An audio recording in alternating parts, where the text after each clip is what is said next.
Auto scan. Enter. Yan, Honda ABS. Honda ABS tayo kasi naglulugong yan. Okay, enter.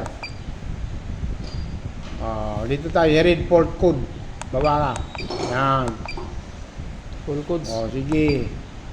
Ayan Front wheel speed sensor failure. ang dami Front wheel. Front wheel plug. Naku. At saka yung power supply, circuit, voltage, instrument. Kaya pala nag-ano to.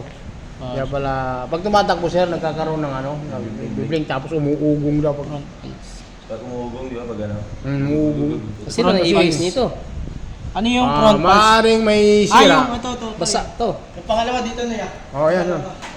Baka nagkakaroon corrosion o kaya naman tawag dito, nagmamalfunction. Oo. Tingnan mo doon yung yung manual ng Honda ABS kung Yung net sa ayan, hanapin mo dyan. Minsan sa ano rin yan, pagbabalik. Front wheel. Sheet ka tapos i-receipt mo tapos i-erase natin kung mayroon pa rin yung error code. Size, isip dito. Yun Ito. sa taas to. Yan. Erase fault code. Yan, erase fault code. Yes. Okay. So, erase ECU complete turn ignition. Switch off.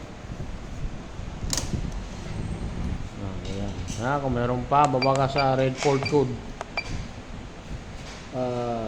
Exit. Ito. Yan.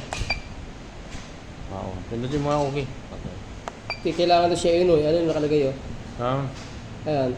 To erase ECU complete, turn ignition, switch off daw, tas on in within 15 seconds. Ano ba yan?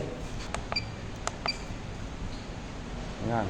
Red fault code. Meron pa. No, trouble. Wala na. So, sana nadala. So, ang gagawin niya yun, road test yan, balik dito, rescan.